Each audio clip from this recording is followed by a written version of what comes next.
Je me nomme Mauricio Campbell Martinez. Je suis dans le cours d'histoire du théâtre. Et aujourd'hui, on va parler de la Cérizère d'Anton Tchekhov. Bon, on va dire que déjà c'était confusant puisque il s'adressait de différents noms que les noms que l'écrivain avait mis pour eux. Alors c'était pas très facile à comprendre à certains bouts, mais je vais m'essayer. Bon, pour un court résumé, parce que ceci, il va être court. C'est pas rien de spécifique, c'est assez général toute la pièce. Bon, il commence, puis c'est une pièce assez slice of life.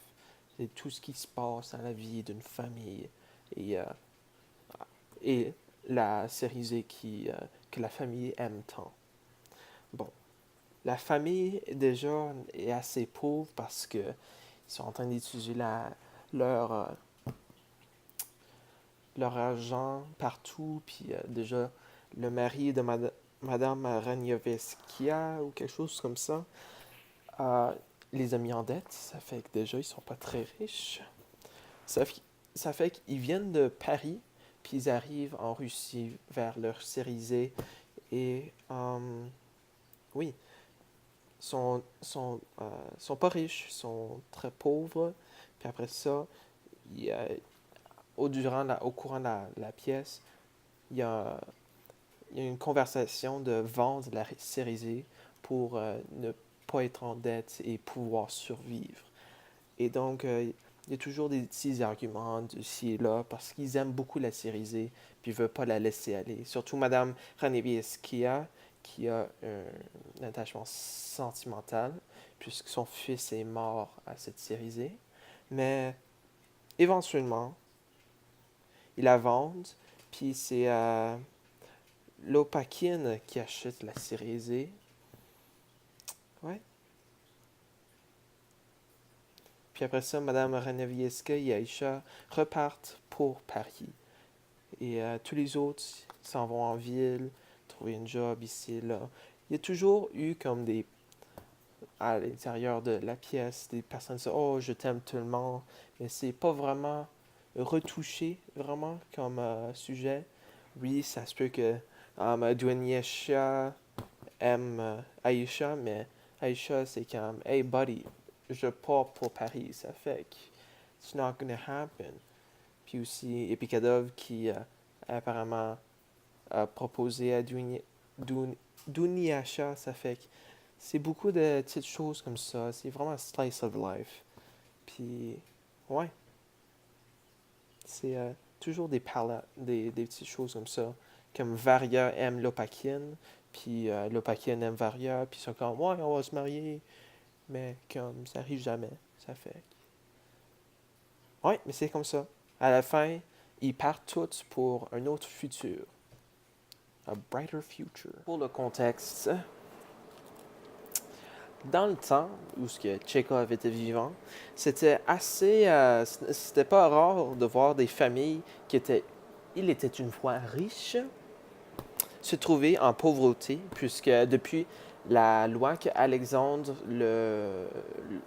the Great, quand il avait aboli l'esclavage, ben ça a vraiment apporté le niveau pour que tout le monde puisse avoir les mêmes opportunités. Et donc, les gens qui travaillaient sur la terre, qui, étaient, qui n'étaient pas payés, qui, étaient, qui devaient travailler là, qui n'avaient pas le choix, ils étaient des esclaves. Mais maintenant, s'ils veulent avoir ces gens-là, ils doivent les payer, ils doivent être des employés. Et ça peut baisser la pauvreté de plusieurs personnes. Donc, l'histoire n'était pas hors du monde, c'était assez commun de voir des choses comme cela. Puis, oui, Anton a écrit pendant qu'il était assez malade, pendant 2 années. Puis, il parlait de cérisée parce que lui aussi, il a eu il a planté sa propre cérisée, sauf que ça n'a pas bien fonctionné, puis il a dû vendre sa terre, puis après ça, on a coupé ses arbres. Alors, peut-être qu'il y a quelque chose de ça à l'intérieur. Puis un autre fun fact. Fun fact. Um, Anton avait voulu que le série Z soit une comédie. Sauf que n'importe quand qu'il la montrait à quelqu'un, il finissait tout le temps en pleurs. Et c'est pour ça que Stanislavski, le directeur, était comme, ben, tu sais quoi, là, ça fonctionne comme une drame. Ça fait qu'on va faire ça comme un drama, la mythique, je veux dire. Puis, puis ouais, alors, Anton n'était pas vraiment content à propos de ça, évidemment, parce que lui, il pensait que c'était une comédie. Parce que c'est vrai, il y a des personnages assez colorés, sauf que ils sont quand même tous pauvres, puis le fait qu'ils partent de leur série Z, c'est quand même un petit peu triste. Ça fait que, je sais pas, moi, je tombe du côté de Stanislavski. Je crois que c'est un petit peu plus triste, mais il y a quand même des moments un peu drôles. Donc, oui, dans la communauté, c'est assez discuté si c'est toujours un drame ou une comédie. Et ça, c'est tout qu'on a pour le contexte.